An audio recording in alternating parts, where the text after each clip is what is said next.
Brno, the second largest city of the Czech Republic, has a history of occupation dating back to Neolithic times. It's a pleasant and attractive city to visit, with a mixture of new and old.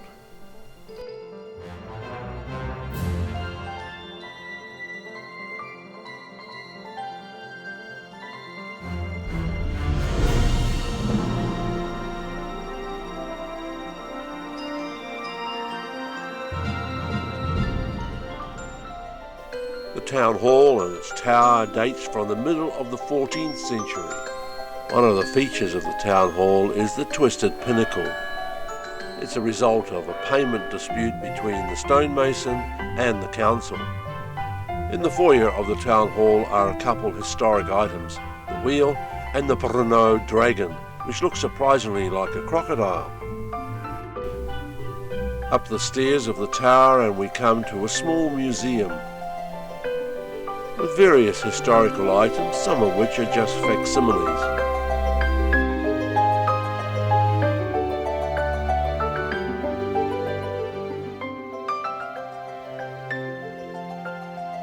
And the surprisingly small mechanism which runs the town hall clock.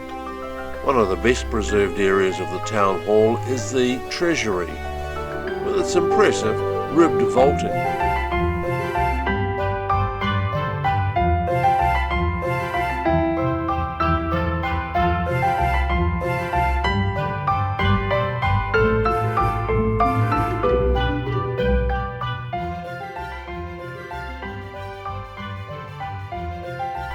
Look carefully and you'll realise that all the decoration in this room is just a painted fresco.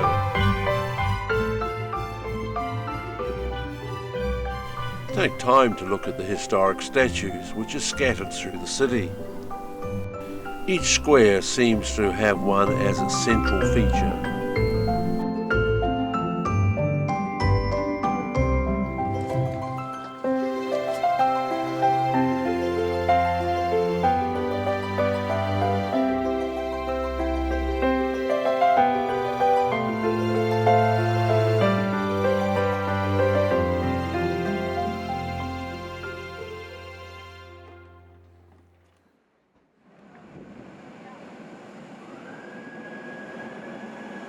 I enjoy trams, and Brno certainly has them as a central feature.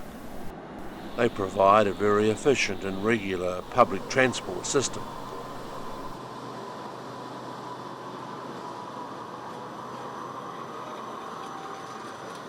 Brno introduced a horse-drawn tram in 1869. It was the country's first tram service. But this historic tram only dates back to 1943. It runs during summer only, and while the H-line is a tourist attraction, it's also used by locals.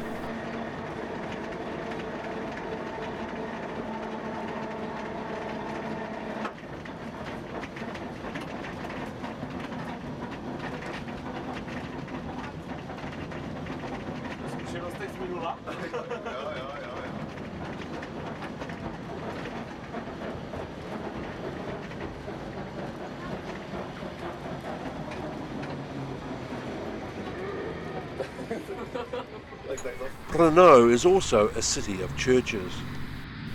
St James Church, seen here in late Gothic style, dates from the early 13th century.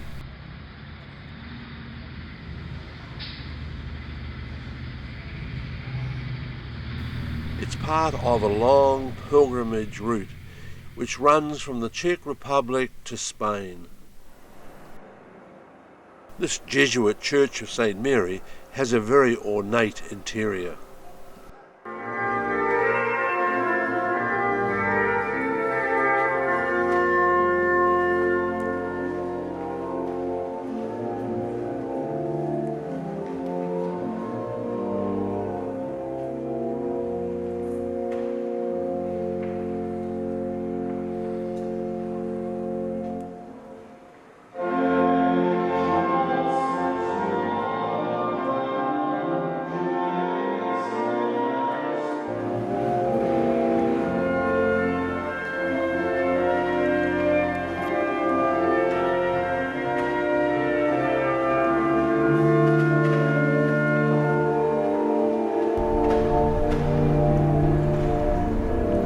The cathedral church of St. Peter and Paul was built between the 14th and 15th centuries.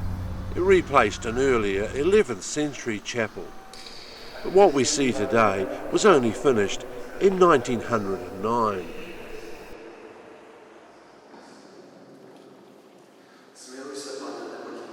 I enjoy the sound of the mighty church organ, so arriving here during a wedding was a bonus. I would have the chance to hear the organ.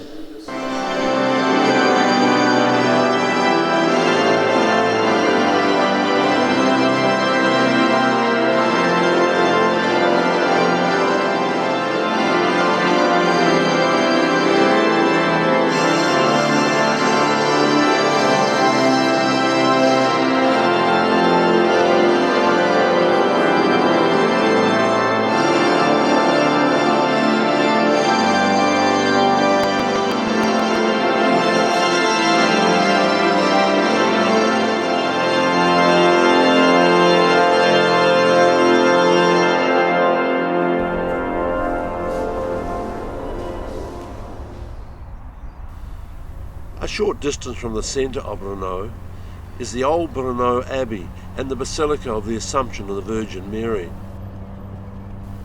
It was originally a Cistercian convent, but since 1783 it has been Augustinian. Behind these strong, impressive doors is a very decorative interior.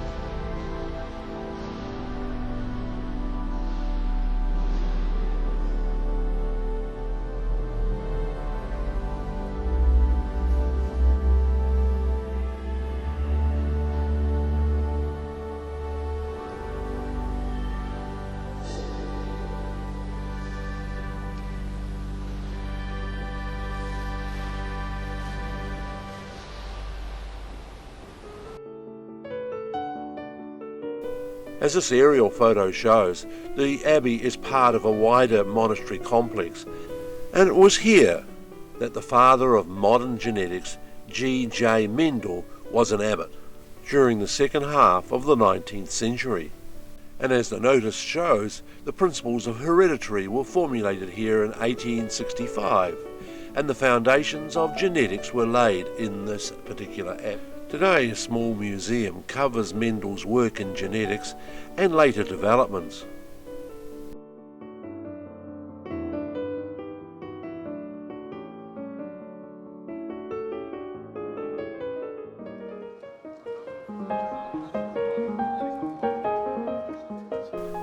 My first visit to Brno was simply a 30-minute transit between train and bus. But I quickly decided that this was a city I wanted to return to at some stage, and now I have. I find it fascinating wandering around the streets, looking at the various building designs, such as the Menin Gate, the only well-preserved gate from medieval defences. It now houses a toy museum.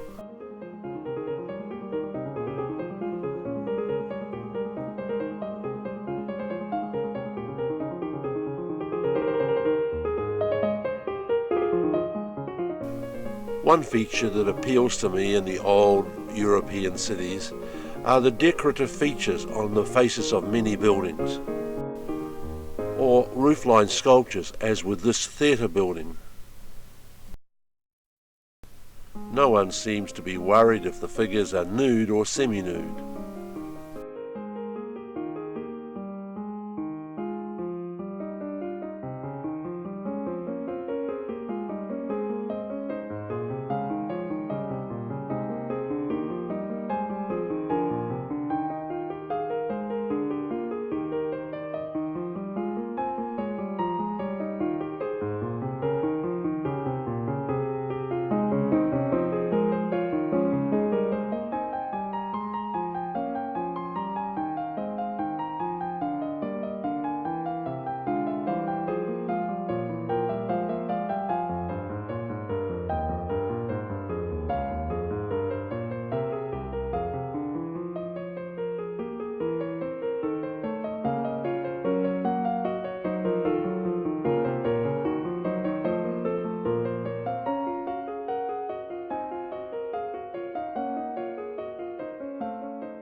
and these plaques seem to represent a more socialist workers in action portrayal.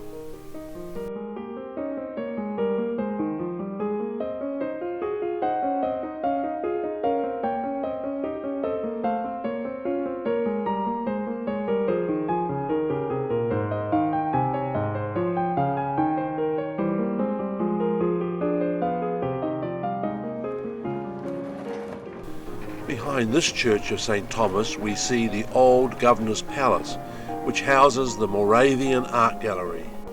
Originally an Augustinian monastery built in the mid-14th century, this building was redeveloped in a Baroque style in the mid-18th century. During my visit there was an exhibition of art from the medieval period onwards, entitled To Honour God. I was particularly impressed by the wood carvings on display and the detail that they contained.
As the evening approaches and the light dims, the crowds come out for dining and partying, and life in Brno continues.